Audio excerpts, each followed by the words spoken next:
Good evening and welcome to TC Network. I am Tingley Tim Hokip bringing you today's news. Today's top headlines include: drone bombs were used by Meitei militant group PLA and Arambay Tinggol, clarifies SSDCA. Kim refute claims made by some individuals and organizations on use of drone bombs by Kuki volunteers. Kuki Women Organization for Human Rights reboot on statement made by Meira Paibis on gang rape committed against Kuki Zo women. News in details. The Sangaikot Subdivision Chief Association SSDCA made a clarification regarding the recent attack using drone bombs on the Kuki civilian at Kogtruk and other vulnerable areas. With this regards on, the association issued a press release stating that it was the Meitei militants suspected to be cadres of People Liberation Army PLA and Arambay Tinggol who used drone bombs for the first time during this ongoing ethnic crisis, as evidenced on 16/12/2023 at around 11:40 am, in which they dropped 2-inch mortar bombs by using high-tech drones, and it landed near a local tea hotel at G Songil village, Samulamlan subdivision, Churachandpur. And the explosion of the bomb caused an extensive damage to the 2 residential houses and injuring 1 pedestrian from Patjang village. The local village chief immediately filed a complaint to the Sangaikot PS Churachandpur on the same day, along with the tail of the bomb attached with binding wire or string to be probed by experts. This drone bomb attack was widely circulated in many local newspapers and social media, including WhatsApp groups. Yet, no authorities of the Home Department, Manipur, has ever done any investigation and inquiry on this particular incident of drone bomb attack by Meitei militants, and even the national media houses also remain silent, and no one came forward to broadcast this incident of drone bomb attack at G Songil village so far. Moreover, and why this time only, the Home Department Manipur is seriously considering the incident of drone bomb attack at Meitei areas in Kogtruk and Sanjam Chirang and Ramli, in ignoring the first ever drone bomb attack that happened in Kuki areas at G Songil village till that. Are there any political influences and hidden agenda left behind the Home Department of Manipur to conduct an inquiry and examination in such a similar incident of drone bomb attack in Meitei areas only, and leaving behind the Kuki areas unheeded under the system of same governance? Furthermore, it was the Meitei Valley-based insurgent groups VBIGs who had established a strong link with military junta in Myanmar, and these groups of VBIGs took part in fighting against the PDF and its allies in Myanmar. Now, these groups of VBIGs reportedly came back to Manipur after ethnic crisis broke out between Kukis and Meiteis on May 3, 2023, and they might probably brought all their foreign-made weapons and bombs with them to be used in attacking the Kuki-Zo community in their inhabited areas. This aspect and angle need to be looked into seriously in the ongoing investigation, while discovering foreign-made weapons and bombs in the site of recent incidents in Kogtruk and Sanjam Chirang in Imphal West.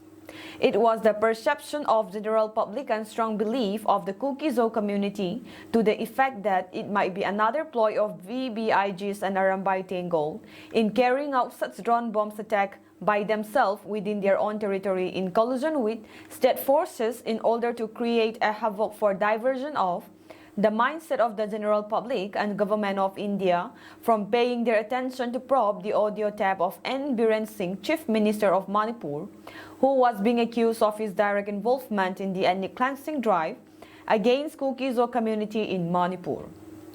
Given the current situations, and while appreciating the Director General of Manipur informing a high-level committee via his order number IC/11 168/2014 PHQ dated 2nd September 2024, and at the same time a humble appeal is made to the DGP Manipur to exclude any official or officer working under Manipur government from the committee, like the chairman Asusto Kumar Sinha IPS ADGP, and the fact of the matter is that chairman of the high-level committee is the incumbent of the government of Manipur and whose chief minister is in charge of the Home Department of Manipur, and any compilation of evidences and drafting report are supposed to be prepared on the table of the chairman, and chance of influence and manipulation of the inquiry report from chief minister is likely to be happen. As such, either the other members of the committee are purely entrusted with them to conduct independent investigation, or the central agencies like CBI and NIA must be robbed so that reliable and transparent investigation and examination into the whole allegations and counter-allegations from both communities over the issue of drone bomb attack in different places including G. Songil village may be established judiciously without involvement of the government of Manipur. Meanwhile, an audio clip surfaces in social media where Brinda, an ex-DSP of Manipur who resigned from her post owing to dispute with the Chief Minister of Manipur and Biren Singh of being the head of drug mafia. In the audio clip of Brinda talking with a Meitei veteran politician, said the drone bombs were used by the Arambay Tengol to divert the audio clip of Chief Minister of initiating genocide against the Kukis. Here is the short audio clip. Of Biren, this thing recorded the meeting and the lit portion of it. But whatever I said is the truth. No, okay.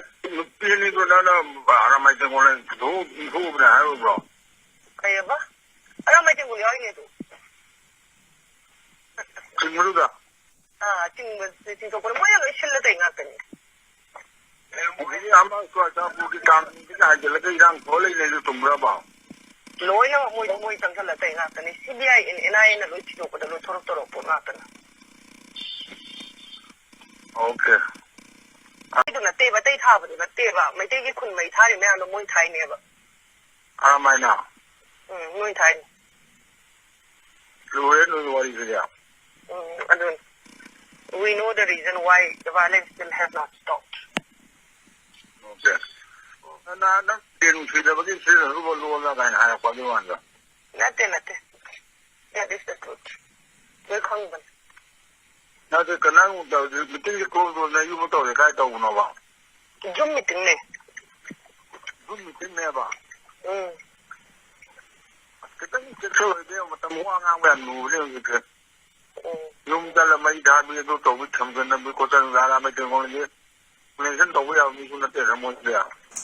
Private militia ni na magya. However, if the so-called inquiry is not done by independent agencies like CBI and NIA or third members, it will not serve the purposes. Rather, it will bring more and more complications in an attempt to unearth the whole truth in the days to come. The Kuki INP seeks to formally address and issue a rebuttal of the recent allegations and statements made by various individuals and organizations regarding the recent violence in Manipur, where drones were being used to drop bombs.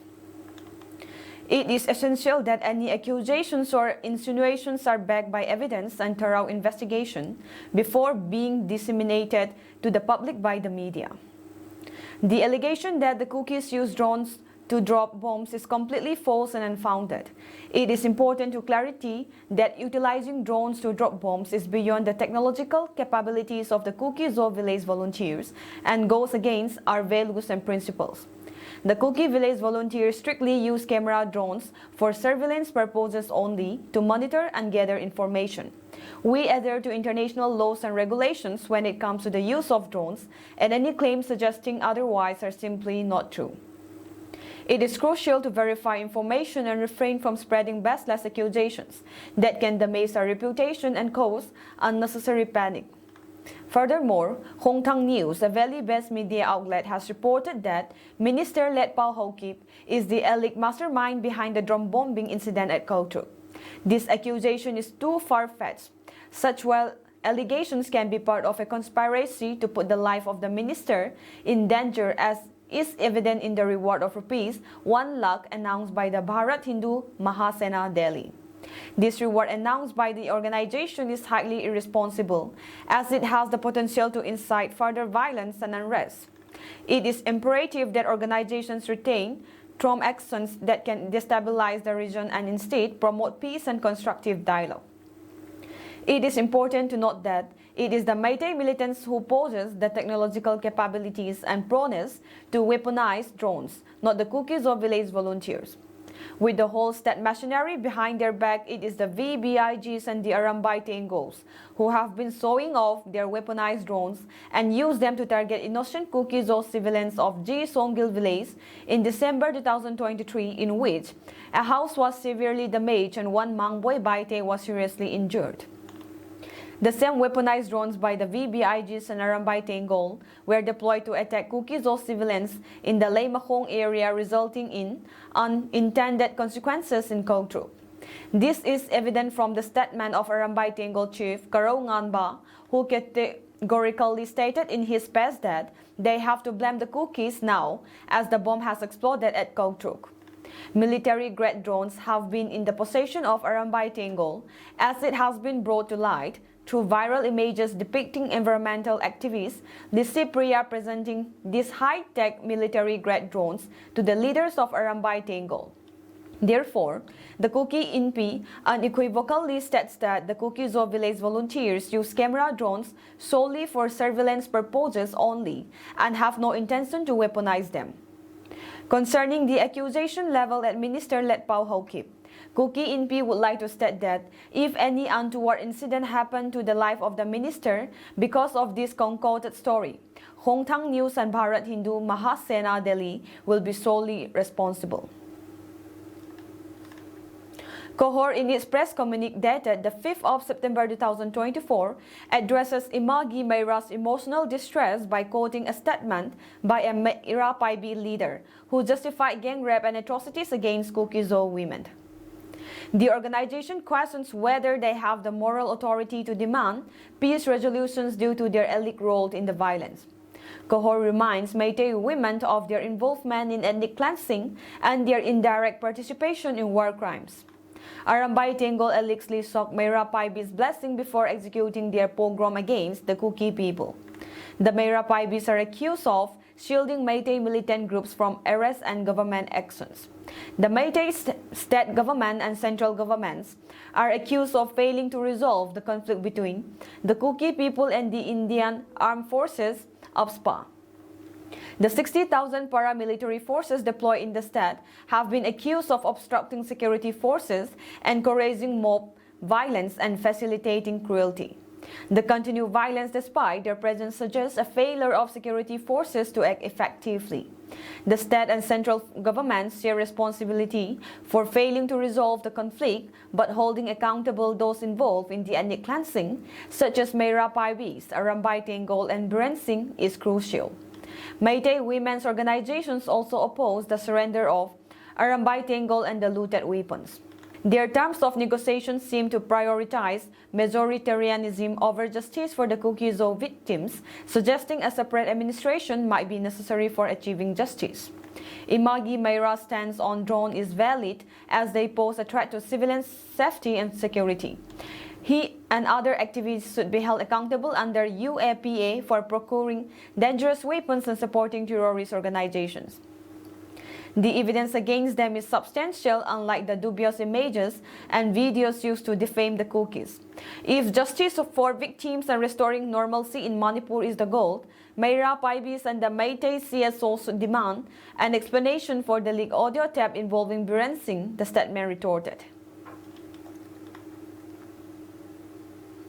The Kuki INPI Cedar Hills released a press statement dated 5th of September 2024 in concern with the infamous Kogtruk incident, where the Kukis had been wrongly accused of using highly sophisticated weapons which are of foreign origins. KIS in its press statement expressed that they are deeply troubled by the recent events in Kogtruk, where it has been reported that a drone equipped with an explosive device was deployed by members of the Meitei commandos along with their militants outfit to attack the Kuki village volunteers. The drone, which failed due to a battery malfunction, was subsequently used in a blame game, with unfounded accusations being made against the Kuki volunteers for deploying the device themselves. This deliberate distortion of facts serve only to fuel further tension and violence in an already fragile situation, reads the release. Such actions do not contribute to peace or justice, but rather deepen the divisions and mistrust between the Meitei and Kuki Zou. Attempts to manipulate the narratives in favor of one group only prolong the suffering and uncertainty faced by all. We are particularly concerned about the impartiality of the investigation and actions taken by the DGP of Manipur, who seems to consistently back the Meitei majority while turning a blind eye to the burning of over 300 Kuki villages and other atrocities faced by the minority community. Selective justice and a biased approach to law enforcement will not resolve the conflict but only perpetuate it, the release stated. Kuki NPRs the authorities to conduct a truly independent and impartial investigation into the Koktuk incident and other acts of violence in the region. Justice cannot be served if investigations and actions are skewed toward one side. Peace will only be achieved when the law is applied fairly and without prejudice, and when all parties are held equally accountable for their actions. The current approach of selective action and biased blame will only exacerbate the conflict. We must commit ourselves to a path of truth and justice to heal the wounds of our communities, reads the statement. 5 persons were reported injured in a crossfire incident between junta forces and anti-junta forces that took place on last 3rd of September 2024. The crossfire incident took place on last Tuesday in the northern districts of Tamu town. The firing was between junta forces and each allied underground forces against the People's Army, who fought against the Myanmar government so as to overthrow it and replace the military ruling system with democratic system of governance. The firing spot was reported to be near and around Taizang village in Mutit sub-township. Taizang village share border with Saibol, Moirengtel, Wangli, Namli in Kamjong district. As per reports received from reliable sources, a combined junta forces comprising of Junta Army, NSC and IM, and Meitei terrorists ambushed a team of PDF and KNAB armies, due to which an extensive firing took place. 3 KNAB cadres were injured in the ambush, of which 1 was reported to be in a critical situation.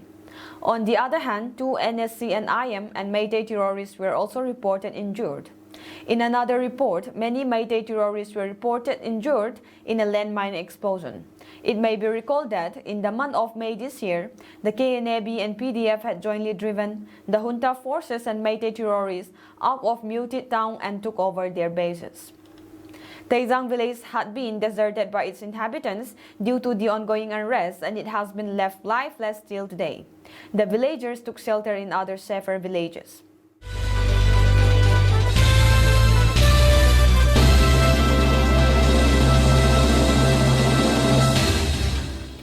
Communal tensions erupted in Telangana's Asifabad district on Wednesday amid protests over the alleged sexual assault of a 45-year-old woman from the SD Gon community in Devuguda village. The accused auto rickshaw driver Sikh Makdum allegedly attempted to sexually assault the woman on August 31st. When she raised an alarm, he beat her with a stick and left her unconscious by the roadside, intending to kill her. On September 1, the woman's younger brother filed a complaint at Shirpur U police station, leading to a case being registered under the SC/ST Act for attempted rape and murder. DSP Sadai Pantati took charge of the investigation and arrested the accused driver on Tuesday. In Jainur town, Asifabad district, communal tension escalated as an unrest mob attacked and set fire to commercial establishments.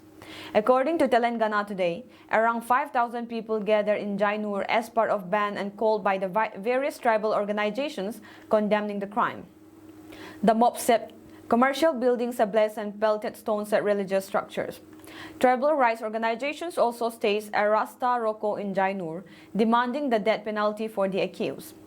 AIMIM chief Asduddin OIC raised concerns over the escalating violence and wrote to the Telangana DGP about the situation. He asked for peace, emphasizing that no one should be allowed to take the law into their own hands. On X, he stated that the Telangana DGP assured him that the situation is being monitored, additional forces are being deployed, and actions will be taken against those who break the law. The BJP also criticized the Revan Reddy-led Congress government in Telangana, accusing it of favoring the accused due to his minority status. In a post on X, Telangana BJP claimed Sheikh Makdum was the rapist who attacked a tribal woman and tried to kill her to avoid legal consequences. There's an attempt to frame this as an accident. This is a reflection of Congress politics of sympathy for minorities and the shameless ruled under Revnath Sarkar. The incident has, however, put the Jai Meme Jai Bhim trope, long peddled by secular parties such as Congress, which intended to carve out a new vote bank consisting of Muslims and some sections of the Hindu society. The recent attempt by Rahul Gandhi to tether every conservations to caste equations and caste identity was one such effort to hack away at the consolidation of the Hindu society, which has been the primary cause of Congress undoing in the last 3 Lok Sabha elections. The death toll in the last 4 days rain and floods has risen to 32 in the 3 war-hit districts, namely the NTR, Guntur and Palnadu, by Wednesday.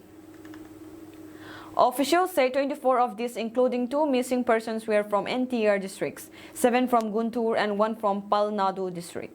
Some 6.44 lakh people were affected in 7 districts. Of them, 45,369 were evacuated to 214 relief camps. 344 pregnant women shifted to health centers, and 158 medical camps were opened in the affected areas. A total of 50 teams of the NDRF, SDRF, Air Force, and Navy and 6 choppers were deployed for search and rescue operations. Crops in about 1.69 lakh hectares were affected, involving 2.05 lakh farmers in 20 districts. Horticulture crops in 18,631 hectares across 5 districts were affected. The state government arranged 228 boats for evacuations from inundated areas, while 315 swimmers were engaged in rescue operations. APSRTC arranged 179 buses for transporting passengers from various outlying railway stations to Vijayawada and for relief works. Due to bad weather, the Chief Minister cancelled plans for an aerial survey in Vijayawada to find out the extent of inundation of areas caused by the overflowing of Budameru. The CM, however, reviewed the relief works with the ministers, senior officials and collectors through teleconference and said, "We should extend help to every affected home and identify the dead persons and hand over their bodies to their family members. We should provide ex gratia of 5 lakh to the kin of its dead. We should inform the center about the loss suffered by AP and seek matching assistance." Union Home Minister Amit Shah in a statement said, the Modi government is closely monitoring the ongoing flood situation in AP. The MHA constituted a central team of experts to visit the affected areas for an assessment of flood management, reservoir management, issues of dam safety, etc., and make recommendations for relief. Based on a call from the Chief Minister for donations, people from all walks of life started sending money to the CM Relief Fund. As many as 100 people were injured on Tuesday after a dilapidated set collapsed in Chapra in Bihar Saran district. It is being said that the shed collapsed as it could not support the weight of the people that had gathered on it towards the orchestra event being held in the area. The incident took place during the Mahavir Akhara procession, the Isaupur block of the district. Several people were standing on the set and watching dance performances during the procession when the set came tumbling down. The people atop the sets as well as the onlookers standing below it sustained injuries in the incident. After the incident, the injured people were rushed to a nearby government-run hospital in the district, where they are receiving treatment. Some of them are said to be in a critical state. The visuals of the set collapse have been captured in a video that has surfaced online. In the video, people can be seen tumbling down after the set collapsed during the event. People gathered there can be heard screaming and shouting after the collapse. Last month, around 40 people were injured after the wall of a house collapsed on them in Patna. The incident occurred in Sri Palpur area of the outskirts of Patna during a religious function. The majority of these injured in the wall collapse were women. At least 40 people were injured when the wall of a house collapsed on them in Sri Palpur under the Punpun police station limits. The house belongs to Neeraj Kumar of Sri Palpur area. When the incident took place, a religious function was going on in Kumar's residence, Patna Senior Superintendent of Police Rajiv Misra told news agency PTI.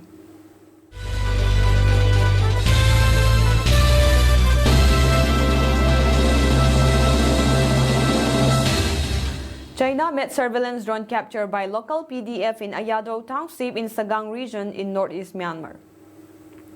The China Met surveillance drone, which was accidentally crashed while on a surveillance mission, was captured by local anti-junta resistant forces in Ayado Township of Sagang region in northeast Myanmar. The drone, manufactured by a HeadX company, is registered and based in Beijing, the capital of China. The capture of this surveillance drone by the resistant forces raises important concerns about the junta regime's accusation of Chinese military hardware for the ongoing war against its own citizens. The surveillance drone captured by local PDF shows a clear similarity of what it advertised on a HeadX website. The junta regime's deployment of surveillance drones across the country has been well documented. These drones have been utilized to gather information on anti-junta resistance movements, allowing for targeted airstrikes and ground attacks. However, the recent capture of the Chinese Met drone highlights the regime's reliance on Chinese military technology in its pursuit of maintaining control. The purchase of Chinese military hardware by the Myanmar junta regime has been a cause for concern among the international community. China has long been accused of providing support to the regime despite its human rights violations and widespread abuses. This latest incident further reinforces the perception that the junta regime is utilizing Chinese equipment in its war on its own people.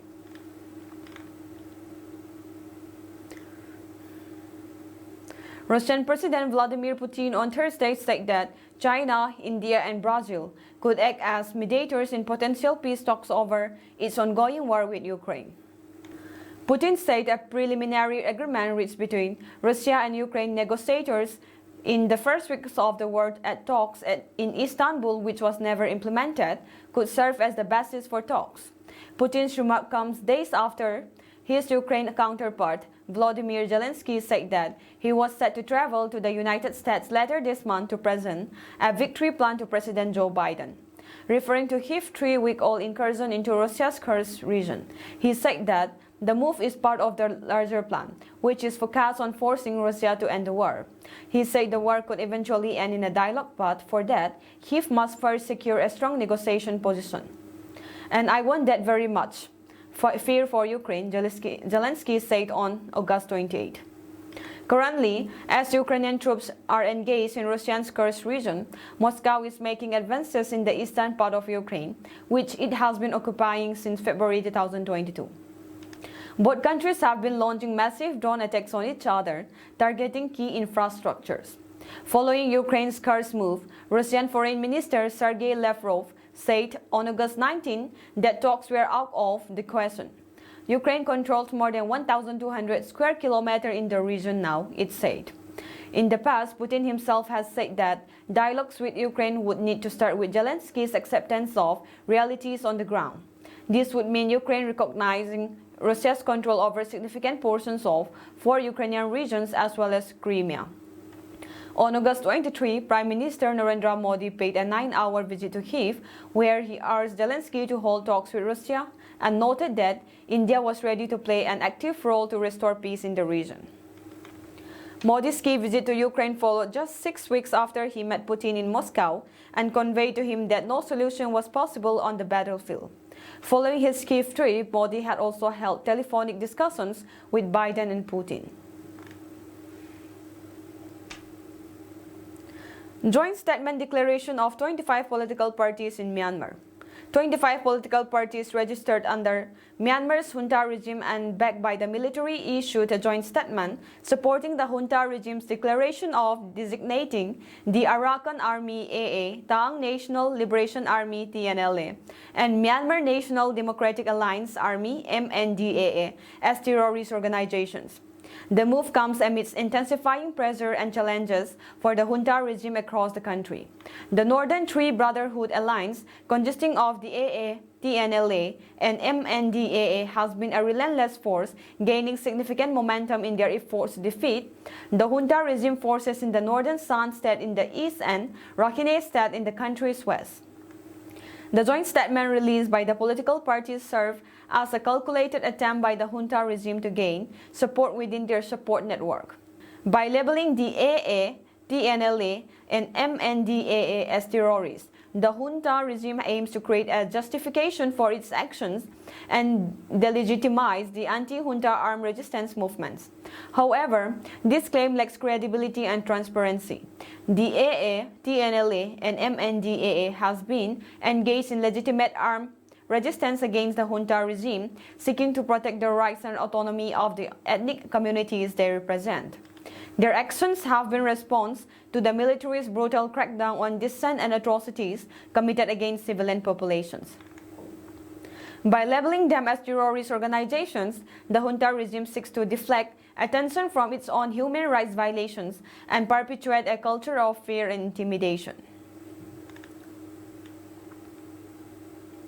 At least 100 villagers were killed in northeastern Nigeria when suspected Boko Haram Islamic extremists opened fire on a market, on worshippers, and in people's homes, residents state Wednesday, September 4, 2024, the latest killing in Africa's longest struggle with militancy.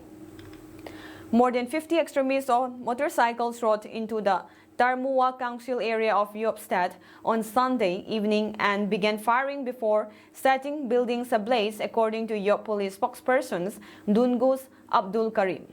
The police blamed the attack on Boko Haram, which since 2009 has launched an insurgency to establish its radical interpretation of Islamic law or Sharia in the region. Boko Haram has since splintered into different factions, together accounting for the direct deaths of at least 35,000 people and the displacement of more than 2 million, as well as a humanitarian crisis with millions of people in dire need of foreign aid. At least 1,500 people have so far been killed in the region this year in attacks by armed groups, according to the US-based Armed Conflict Location and Event Data Project, or ACLED. Yobe Deputy Governor Idi Barde Gubana gave a much lower death toll of 34 from Sunday's attack. Contradictory statistics are a common trend in the security crisis, with the death toll from survivors count often higher than the official figure. The 34 deaths cited by the deputy governor were the ones buried in a single village, said Janna Umur, a community leader who said they have so far confirmed 102 villagers killed in the attack. Most of the others were either buried before officials arrived or their bodies were taken to other places for burial. We are still working on search for more because many people are still missing, said Umar. Sunday's attack is one of the deadliest in the last year in Yobe. The state is less frequently attacked than neighboring Borno, the epicenter of the war in Boko Haram. Local media reported that the extremists claimed responsibility for the attack, saying it was in reprisal for villagers informing security operatives about their activities. A number of Boko Haram members were killed as a result of the information passed on by villagers, the militants were quoted as saying. Reprisals are rampant in the northeast and villagers sometimes pay the price after military operations, said Confidence Meghari with SBM Intelligence, a Lagos-based security firm. This is the first time our community has faced such a devastating attack, said Buba Adamu, a local chief, his voice mixed with grief and fear. We never imagined something like this could happen here. There are some places totally out of control of the Nigerian army and villagers often live in fear of reprisals, Meghari said. In such places, he added, Nigerian security forces only go there for operations but do not have enough manpower to remain on the ground. Nigerian President Bola Ahmed Tinubu, who was elected last year on a pledge to end the conflict with Boko Haram, condemned the attack in a statement that tried to assure villagers of justice but was silent about security measures. Security analysts have faulted Tinubu's security policies, saying he has not taken any bold steps so far to resolve the killings and that the problems he inherited, such as inadequate resources and manpower, remained. Approximately 8,000 Rohingya Muslims have recently fled to Bangladesh, escaping intensifying violence in Myanmar's Rakhine state, Reuters reported on Wednesday, citing Bangladeshi officials. The unrest has escalated due to ongoing clashes between Myanmar's military junta and the Arakan Army, a powerful ethnic militia. Mohammad Samsud Douza, a senior refugee official, stated that the influx mainly occurred over the past 2 months. Bangladesh is already struggling to accommodate over 1 million Rohingya refugees living in overcrowded camps. De facto Foreign Minister Mohammad Tauhid Hossain expressed sympathy for the Rohingya, but emphasized that the country lacks the capacity to shelter more refugees. As the 7th anniversary of their mass exodus approaches, Rohingya in Bangladesh demand an end to violence and safe return to their homeland. They have called on the international community to exert pressure on the Arakan Army to stop its attacks, highlighting the urgent need for humanitarian support amid the worsening crisis. A total of 293 people have been killed and 564 others injured in monsoon rain-triggered accidents in Pakistan in the past 2 months as heavy downpours continue to wreak havoc in parts of the country, according to the National Disaster Management Authority. Heavy rains have partially or fully damaged 19,572 houses, 39 bridges and several schools across the country, said the agency, adding that nearly 1,077 livestock have also perished from July 1 to August 31. Singhao News Agency reported. Most of the damages and casualties were reported from the eastern Punjab province, where 112 people lost their lives and 302 others sustained injuries due to torrential rains, followed by the northwestern Khyber Pakhtunkhwa province with 88 deaths and 129 injuries. The agency said a fresh spell of moderate to heavy rainfall was expected in parts of Pakistan in the coming days. That is all for today's news, and have a pleasant evening ahead.